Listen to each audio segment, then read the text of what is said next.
Halo teman-teman semua. Halo teman-teman. Kembali lagi bersama Zidni.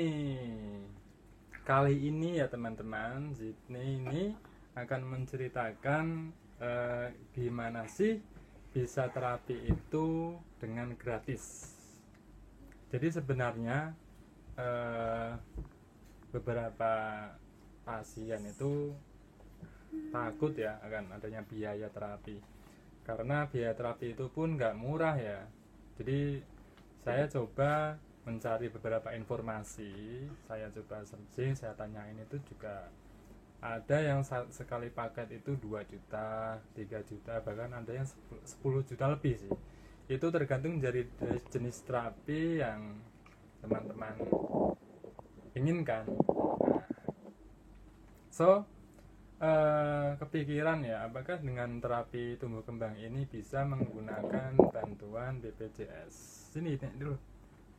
Ya sebenarnya bantuan BPJS itu bisa sih, cuman beberapa orang itu males ya untuk mengurus ya, karena ya ribet sih.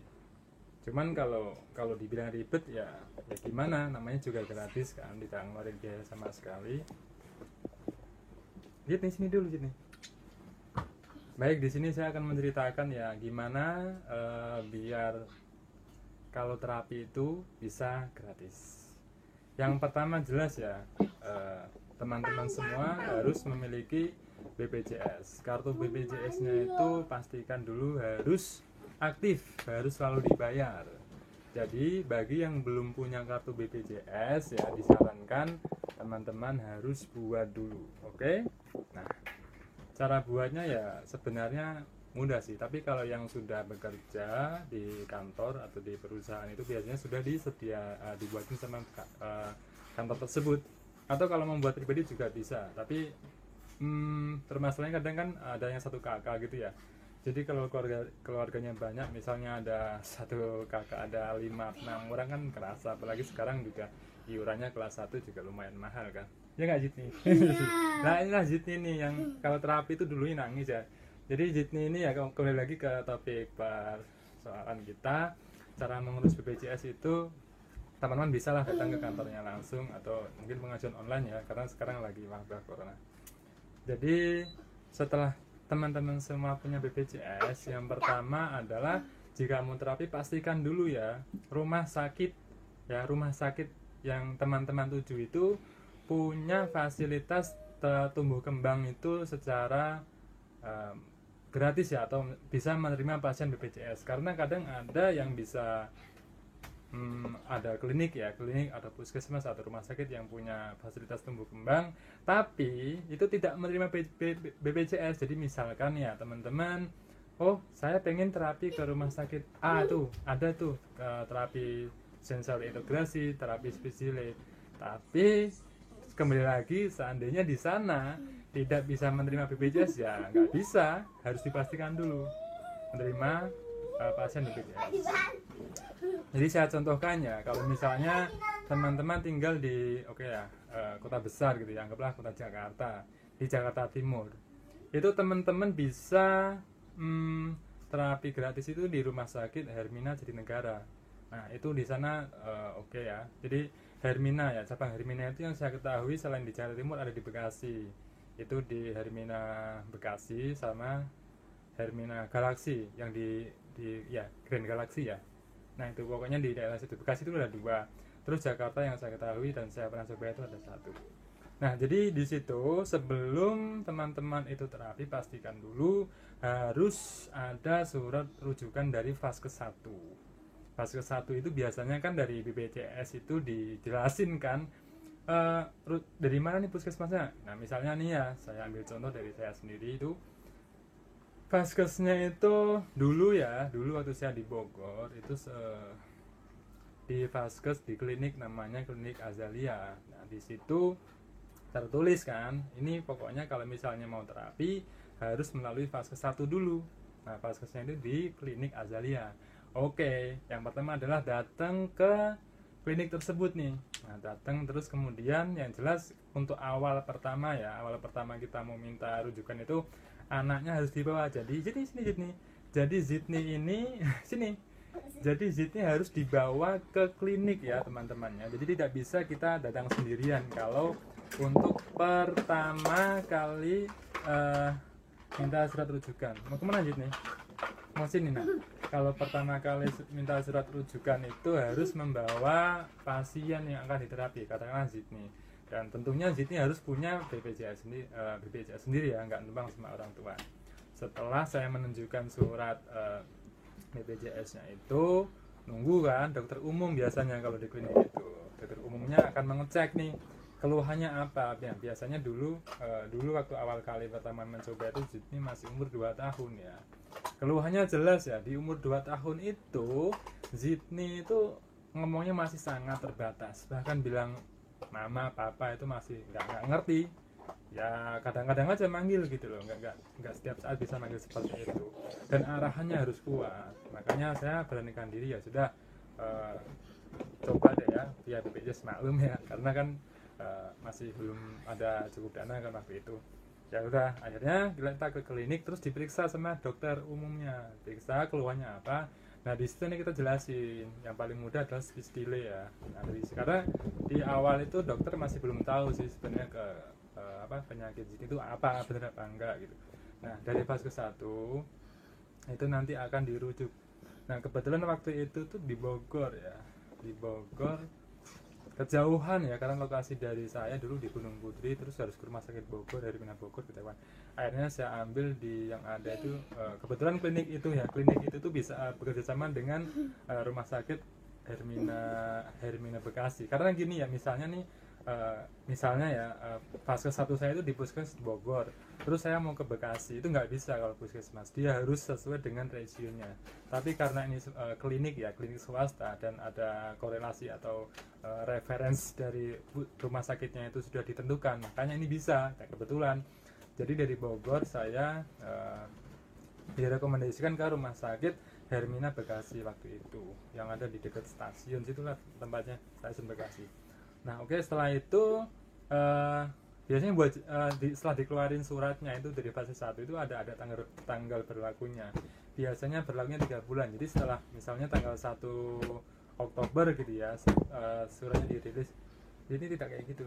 Suratnya dirilis itu kita harus cepat-cepat ya, atau buruan datang ke rumah sakit yang dituju. Jadi saya sama Zidni datang ke rumah sakit Hermina. Tapi gini ya teman-teman ya, kalau mau ke BPJS itu nggak semudah yang kita bayangkan. Yang just antri. Jadi di sana sistemnya adalah antriannya itu dibuka dari jam 4 pagi. Nah, pasien-pasien BPJS itu harus mengantri dulu. Biasanya saya datangnya jam setengah 6 pagi itu harus datang ambil antrian. Biasanya sudah banyak jam 5. Nanti dapat nomor kan. Nah, di situ biasanya sudah banyak, bahkan udah puluhan nomornya itu. Saya kalau datang jam setengah 6, jam 6 itu sampai sana datang itu dapat nomor ya lumayan lah, 101, 102. Oke, sampai situ ya, berkas yang tadi kita peroleh dari klinik ya atau fase 1 itu kita tunjukkan. Di situ berkas yang harus dibawa jelas ya, kartu BPJS asli, fotokopi, terus KK, terus surat rujukan gitu, semuanya dibawa, berkas lengkap, baru ditunjukkan ke bagian administrasi. Setelah dari bagian administrasi, nanti dicek nih kebenarannya nih. Oh iya benar nih. Oh iya, tapi sebelum daftar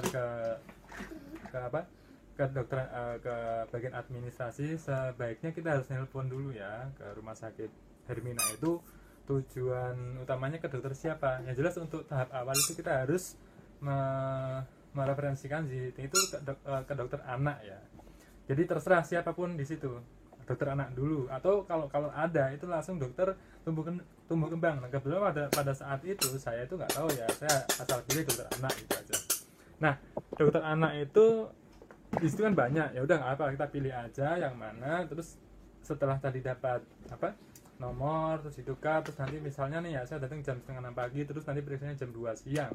Jam 2 siang datang, terus diperiksa sama dokter anaknya, ditanyain keluhannya apa ini. Ya udah kita bilang aja sepertinya ada speech delay ya, karena anak seusia Zidni itu harusnya sudah bisa ngomong banyak, tapi ini masih belum bisa.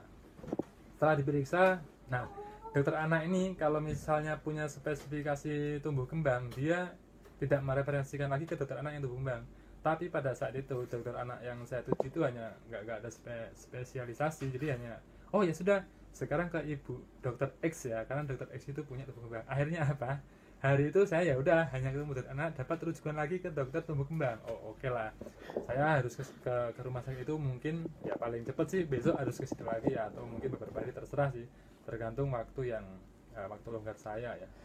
Nah akhirnya singkat cerita ya 2 hari kemudian saya daftar lagi, ngantri lagi pagi-pagi lagi untuk ketemu dokter tumbuh kembang. Akhirnya benar ya, setelah ketemu dokter tumbuh kembang diperiksa lagi Zidni, dan memang benar sih ada indikasi ya bahwa Zidni itu ADD ya. ADD itu adalah apa Zidni? ADD Attention Deficit Disorder. Jadi memang agak susah sih mengatur fokusnya sih. Tapi nggak berhenti di situ. Setelah tumbuh kembang saya pikir langsung dapat jadwal terapi gitu kan. Oh oke, nanti bisa terapi seminggu sekali atau 2 kali. Ternyata enggak, sekali lagi harus melalui dokter rehab medik, karena rehab medik itulah yang nantinya akan menyarankan nih Zidni akan terapi seminggu berapa kali, terapinya apa, bicara, sensori integrasi, okupansi atau apapun itu, kan banyak jenisnya ya. Ya udah, akhirnya kembali lagi. Jadi 1 minggu itu saya mungkin 3-4 kali ya ke rumah sakit ya, ngantri dari pagi lagi.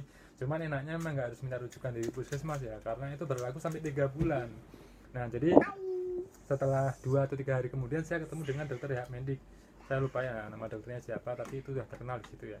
Jadi rehab medik itu nggak cuma menangani anak kecil ya, tapi semua ya, dari mulai orang tua, pokoknya semua umur sih, nggak hanya spesifikasi anak kecil. Terus setelah ketemu dokter rehab medik itu nanti si dokter akan memberikan sebuah rekomendasi. Rekomendasinya berupa terapinya itu jenis apa. Nah waktu itu yang diberikan sama Zidni pada saat usia 2 tahunan itu adalah terapi bicara sama sensori integrasi, karena dinilai memang kurang ya, dinilai sangat kurang sekali dalam berbicara. Dan sensori integrasi itu kenapa diberikan, karena ya Zidni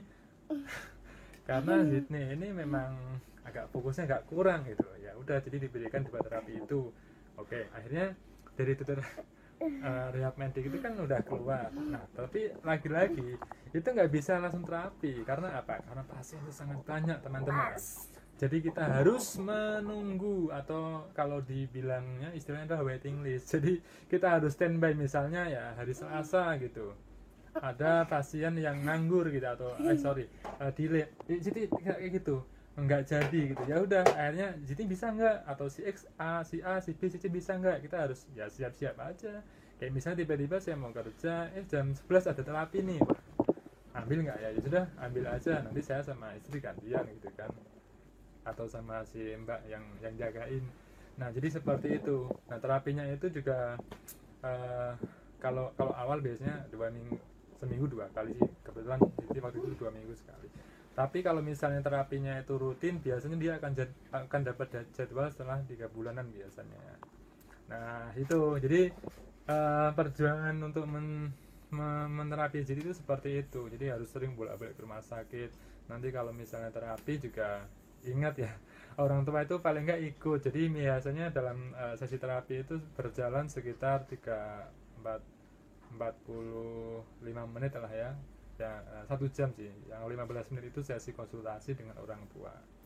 Di situ nanti akan diberikan semacam ya buku lah ya, buku catatan kita ngapain aja, si anak dikasih pelajaran apa aja, terus nanti apa yang harus orang tua terapkan di rumah. Jadi gitu. Karena pada dasarnya ya terapi itu hanya membantu sih. Sekali lagi peran orang tua sangat penting. Oke, jadi untuk terapi, untuk pendaftaran via BPJS modelnya adalah seperti itu. Yang jelas teman-teman atau ibu-ibu, bapak-bapak yang punya anak spesialis jangan khawatir ya masalah biaya, karena dengan BPJS insya Allah aman. Oke, ya cukup sekian dari saya, semoga bermanfaat. Terus semangat buat bagi para orang tua ya. Yang penting adalah niatin usaha dan terus berdoa supaya anak-anak tumbuh kembang dengan baik. Oke, salam semangat, jangan lupa like, share, dan subscribe ya kalau ini bermanfaat. Dadah Zidni, dadah.